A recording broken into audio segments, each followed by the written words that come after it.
नमस्कार दोस्तों, हमारे चैनल में आपका हार्दिक स्वागत है। आप हमें जो सहयोग दे रहे हैं उसके लिए हम आपके आभारी हैं। आशा करते हैं इसी प्रकार आप हमें अपना सहयोग देते रहेंगे और हम आपसे भारत के महापुरुषों की, भारतीय धरोहर की और भारतीय संस्कृति की चर्चा निरंतर साझी करते रहेंगे, ताकि हमारे और आपके ज्ञान में भी वृद्धि हो और हमारे देश के महापुरुषों को याद भी किया जा सके और अपने देश को प्रणाम भी किया जा सका जहाँ पर इतने महापुरुष हुए हैं।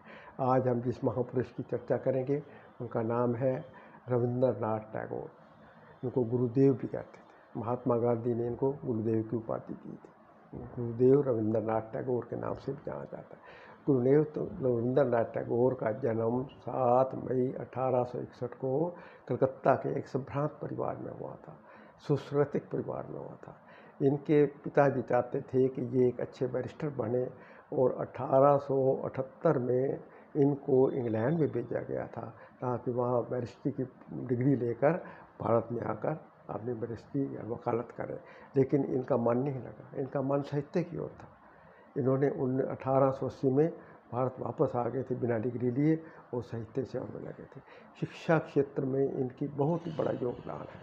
ये कहते थे कि शिक्षा, बच्चों को शिक्षा खुले प्राकृतिक में दी जाए, ताकि प्राकृतिक के आंगन में बच्चों का संकीर्ण विकास हो सके। रविंद्रनाथ टैगोर स्वयं बहु प्रतिभा के धनी थे। उनमें साहित्यकार भी थे, चित्रकार भी थे, नाटककार भी थे, लेखक भी थे और राजनेता भी थे और एक बहुत उच्च कोटि के अध्यापक भी थे।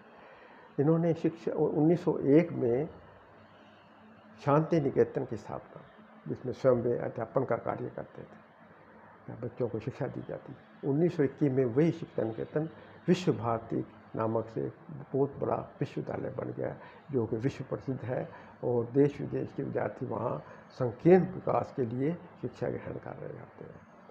रविंद्रनाथ टैगोर की 150वीं वर्ष जयंती 2011 में मनाई थी। 2011 में भारत सरकार ने उनकी याद में 5 रुपये का ये सिक्का निकाला था।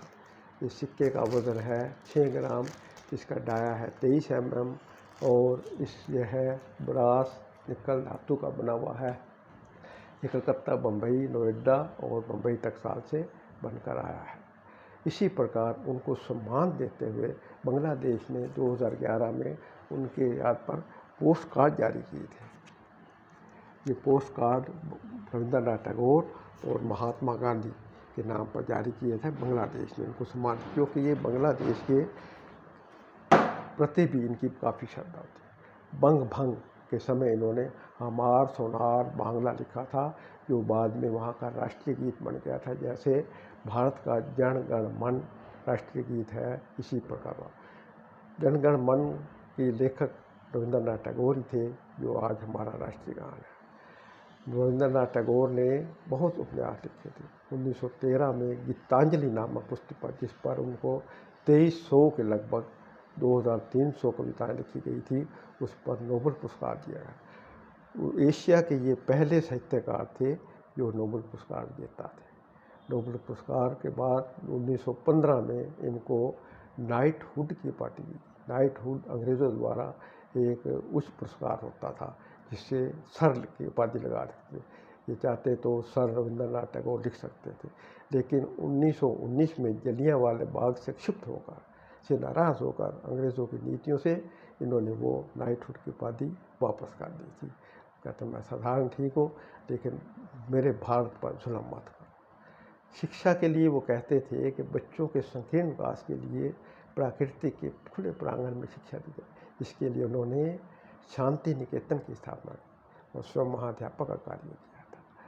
वो शिक्षा के क्षेत्र में कहते थे कि बच्चों का संकीर्ण विकास, यानी कि हम जो जानते हैं वही थोपा जाए।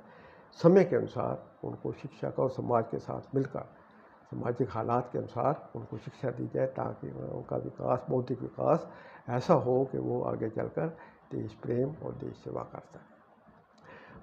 महात्मा गांधी ने इनको गुरुदेव की उपाधि दी थी और यह भी संयोग है कि महात्मा गांधी को महात्मा की समाधि की उपाधि इन्होंने रविंद्रनाथ टैगोर ने दी थी। रविंद्रनाथ टैगोर बहुत बहुआयामी प्रतिभा के धनी थे। वो साहित्यकार भी थे, नाटककार भी थे, चित्रकार भी थे, गीतकार भी थे, राजनेता भी थे, अध्यापक भी थे। बहुत सारी कलाओं के वो धनी थे और सब में पारंगत थे वो।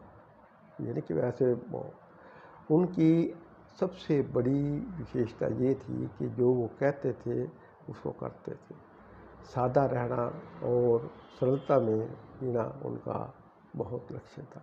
वो कहते थे कि प्रसन्न रहना बड़ा सरल है, लेकिन सरल रहना बहुत ही कठिन है। जय हिंद, जय भारत।